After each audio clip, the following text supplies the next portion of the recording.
지난해 서희초 사건을 계기로 교권보호 5법이 제정되면서 교육활동 관련 분쟁이 생길 경우 교육감이 의무적으로 의견서를 내야 합니다. 아동학대가 아닌 교사가 정당한 생활지도를 했다는 점을 교육감이 소명하도록 한 겁니다. 제도 시행 뒤 9개월 동안 아동학대 신고 553건 가운데 387건에 대해 교육감이 정당한 생활지도라는 의견을 제출했습니다. 이 가운데 경찰 수사까지 간 경우는 160건. 그렇지만 137건, 85.6%는 입건이나 기소되지 않고 종결됐습니다. 교육감 의견 제출 제도가 도입되기 전보다 불기소 비율이 18% 가까이 높아진 겁니다. 학교 자체적으로 소집해 문제를 흐지부지 덮고 넘어가기 일쑤였던 교권보호위원회는 교육청으로 이관됐는데 석 달 만에 1,300여 회가 소집됐습니다.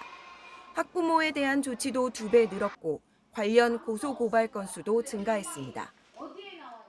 이제 교권보호 5법이 제정이 됐습니다. 교육부로서는 큰 법제적인 뒷받침이 된 것입니다. 그래서 계속 지금 저희가 홍보도 하고 있고 정책적으로도 현장에 좀 더 접목이 될 수 있도록 계속 지속적으로 노력하겠습니다. 하지만 많은 제도적 변화에도 일선 교사들은 아직 부족함을 느낍니다. 한국교원단체 총연합회가 설문조사를 해봤더니 서희초 사건이 심각한 교실 붕괴를 알리는 계기가 됐다는 데에는 절반 가까이 동의했지만 교권 보호 제도 개선에 기여했다는 답변은 10명 가운데 1명에 그쳤습니다. 악성 민원을 받고 이런 일들이 여전히 일어나고 있고 또 그 빈도가 서희초 사건 직후에 좀 줄었다가 최근에 올해 들어서 다시 늘고 있는 이런 현상을 현장에서 선생님들이 목도를 하다 보니까 교권보호심의위원회 자료를 보면 올해 들어 선생님을 향한 모욕과 명예훼손은 줄었지만 교육활동 방해 행위는 오히려 늘었습니다. 지난달 교감 선생님의 뺨을 때려 사회적 충격을 줬던 초등학생 사건처럼 교사를 다치게 하거나 때린 경우도 15%나 됐습니다. 전체적으로 신고와 심의 건수가 늘어난 탓으로 볼 수도 있지만 사회적 공론화 뒤에도 교육 현장의 변화는 크지 않았다는 방증이기도 합니다.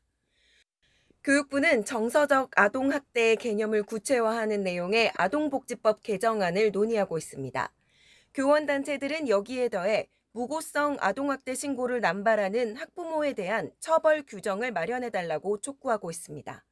YTN 염혜원입니다.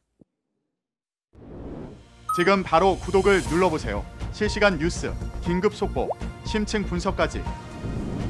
신뢰할 수 있는 24시간 보도 채널 YTN 뉴스와 함께하세요.